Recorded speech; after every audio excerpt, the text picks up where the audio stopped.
תודה רבה שחזרתם אלינו. היום צפויה להתקיים עצרת ענק של הציבור החרדי נגד חוק הגיוס, נגד גיוס, כל זה בזמן שעשרות אלפי ישראלים עדיין משרתים במילואים ובצה"ל חוזרים ומתריעים מפני מחסור בכוח אדם.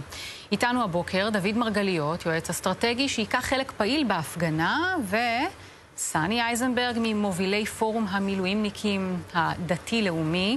שלום רב לשניכם. אנחנו נתחיל איתך, דוד. אתה היום תיקח חלק פעיל בהפגנה כאמור, והייתי רוצה לשמוע למה לדעתך כל כך חשוב לצאת ולהפגין על נושא כזה? כן, שלום, בוקר טוב. לעצרת היום יש מסר אחד נורא ברור, שכאשר מגייסים בחורי ישיבות ועוצרים אותם מתוך הישיבה או מתוך בתיהם למעצר, יש אחדות גורפת בקרב כלל המגזר. כל המגזר החרדי יוצא בהמוניו לומר עד כאן. כן, כל המגזר החרדי, אבל יש גם חרדים שמתגייסים. יש גם מי שרוצים לשרת, והקול הזה גם מחניק אותם, הקול והניסיון לשטח את העמדות בציבור הזה לא מאפשר את הפלורליזם. מה אתה חושב על זה? לא, המטרה היא לא לשתף שום דיון. הדיון הזה הוא חשוב, אבל יש כאן נושא אחר. הנושא הוא שבחורים לא עוצרים מבתיהם בעוון לימוד התורה. זה המסר היחיד. חשוב להבין שהנושא הוא ערכי. זה לא עניין חברתי, כלכלי או משהו אחר שיש בו מקום למסור. שאמרת שהנושא הוא ערכי, כי אני גם חושבת שהנושא הוא ערכי, ואני תוהה מה לגבי ערך הערבות, מה לגבי העובדה פחות אידיאליסטית, אבל שאם אנחנו רוצים לשמור על התורה, אנחנו חייבים להמשיך להתקיים כאן. ואם לא תתגייסו, ואם לא תיתנו את חלקכם בבניית המדינה, בשמירה עליה, אז גם לא תהיה מדינה יהודית. היו פרקים בהיסטוריה שלא הייתה לנו מדינה.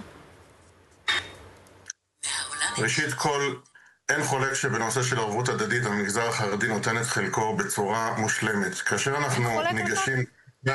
יש חולק על כך, אני יכולה לצרף אותו לדיון שלנו אפילו, אבל תשלים, אתה בטוח שאין חולק על כך? מה זאת אומרת? אתם לא רוצים להתגייס, אז איך אתם תורמים? לא, התכוונתי לומר שבנושא של ערבות הדדית ונתינה הדדית, המגזר החרדי לא ספק שם.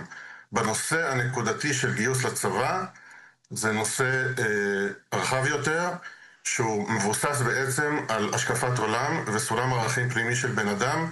אותו לא ניתן כשם שאנחנו לא יכולים לבקש מצמחוני לבוא ולהתגמש יום אחד בשבוע. תחדד לי את זה לפני שנעבור לסני, כי אני יודעת שלסני יהיה בדיוק מה לומר על זה, כי אני חושבת שהוא אדם ערכי וירא שמיים. אבל מה למשל מונע מכם? מה באידיאולוגיה שלכם נפגע כשאתם לוקחים חלק בכוח הצבאי שמגן על אזרחי מדינת ישראל?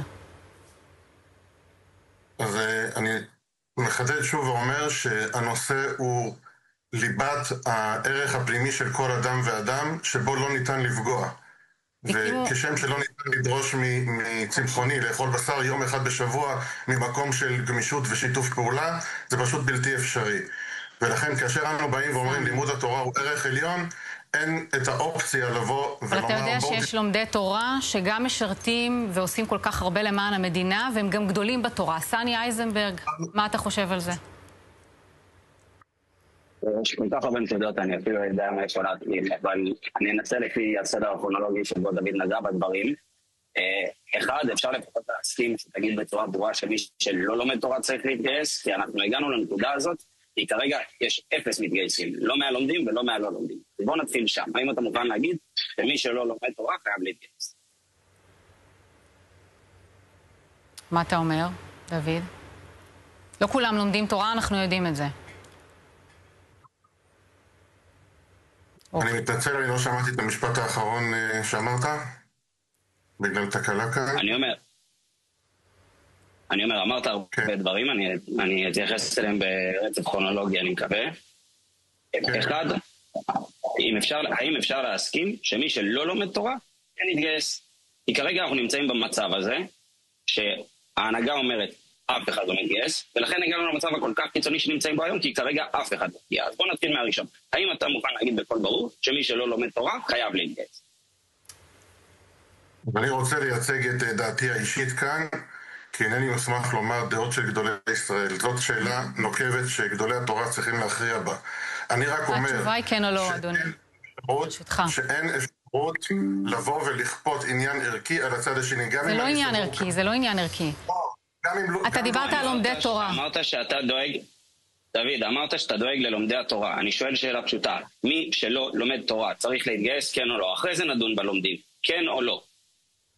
שום דבר לא יכול לעשות בכפייה. זה מה שאני בא לומר. אבל כופים על הציבור, אבל על הציבור הלא חרדי, כופים. יש הרבה אנשים שלא היו רוצים להתגייס, אולי. חשבת גם על זה? חשבת על האפשרות הזאת? אבל כולם עושים את זה כי זה החוק במדינת ישראל. נכון, אבל כולנו מסכימים. אני רוצה למקד את ההבדל בין נושא של הכנס היום, שבא לומר שלא עוצרים בחורי ישיבות בעוון לימוד תורה, גם בוועידות הציוניות בבאזל לפני 100 שנה.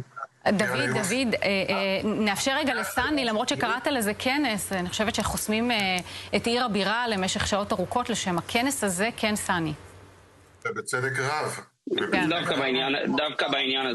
דווקא בעניין המחאה, זכותם, וכמו שחסמו פה את תל אביב במשך חודשים, זכותם לחסום את ירושלים, שלא תהיה פה איפה ואיפה, וזו זכותם. מה שכן, עצוב לי מאוד על תודעת הגלות. בסדר, אני אומר, זכותם הדמוקרטית להפגין, וזה בסדר גמור.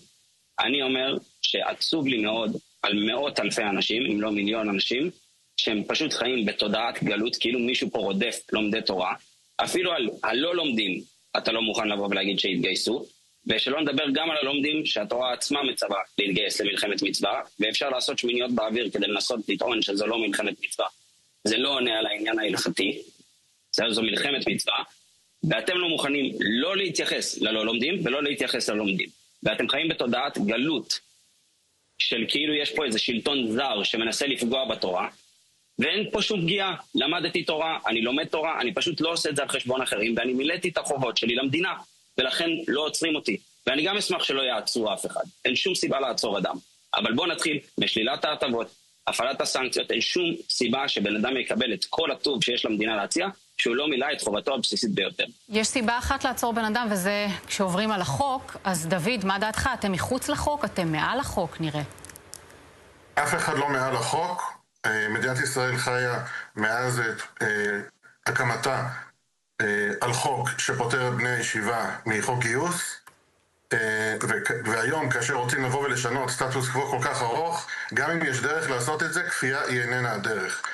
הדרך היא בשיח ובהידברות להבין איך עושים את זה נכון.